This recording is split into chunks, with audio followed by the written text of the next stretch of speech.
All right, so let's continue on with Venezuela. Population is about 26 million. Capital is Caracas, although the industrial core is Barquisimeto. Venezuela is known for its oil.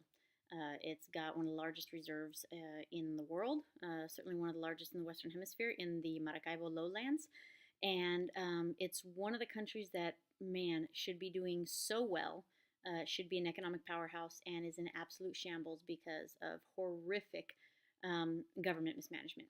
And so let's go over the assets first. They have the oil, they have fertile grasslands, they have potential for incredible tourism.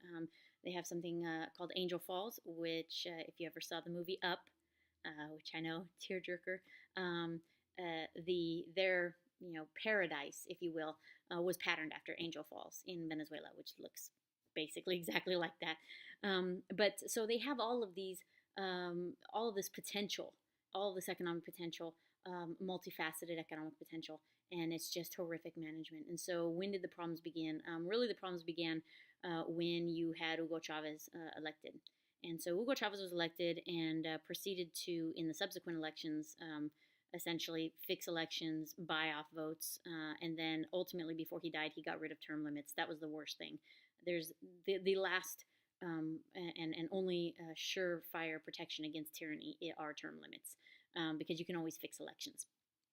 And so he came into Venezuela really with an affinity and admiration for Fidel Castro in Cuba, wanted to essentially create a socially quasi-communist, but definitely a strong, almost Marxist socialist situation. And unfortunately, it ended up just destroying them economically. He went too far on the side of on that side of the spectrum, and it was just a horrific mismanagement in a whole host of arenas. Businesses were fleeing, businesses were shut down. If prices were too high, and then personal liberties were attacked as well. If you criticized Hugo Chavez on a particular radio show, the entire station was closed. If you spoke out against him on a television show, the whole network was shut down. So you started having the loss of individual liberties as well. Ultimately, he got cancer, got some treatment in Cuba before he died. And so there was some optimism that, okay, good new blood is going to come in and turn the economy around, because by that point, people were fleeing Venezuela. The inflation rate was out of control. But that is nothing compared to where they are now, because his hand-picked successor, Nicolás Maduro, took over and had all of the bad of Hugo Chavez and none of the good, and is proving to be nowhere near as intelligent as Hugo Chavez was, and is just squandering anything that Venezuela had, and blames everybody outside of Venezuela for the problems, or blames his opposition in Venezuela for the problems. And ultimately, what has happened is you have rampant unemployment, you have inflation rates that are through the roof, you have grocery stores that are just empty. You have the average Venezolano having lost 20 pounds just from food shortages over the last like 8 months. It is absolutely atrocious. They are in the worst economic free fall, or the worst economic free fall in all of Latin America right now. And it is such a shame, because they're sitting on a ton of oil. How do you screw that up? How, Venezuela, do you screw that up? That is, it's unbelievable. And part of the mismanagement was just thinking that, hey, we have this gravy train and we can buy everything, and have absolute control over the populace, and forget free market economy.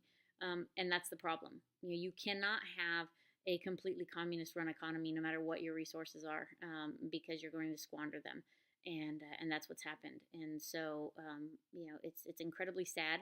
They need somebody in there that can turn this economy around, and they don't have it. And Maduro is getting rid of any opposition. There's no term limits thanks to Chavez. So you're probably looking at somebody that's going to be in power for life, unless he's executed in a coup. But it's very, very sad, because they have so much potential. So this is Angel Falls. I mean, everything in Venezuela is just gorgeous. The people are beautiful. This is Chavez down here, with Castro. He was like the son Castro never had.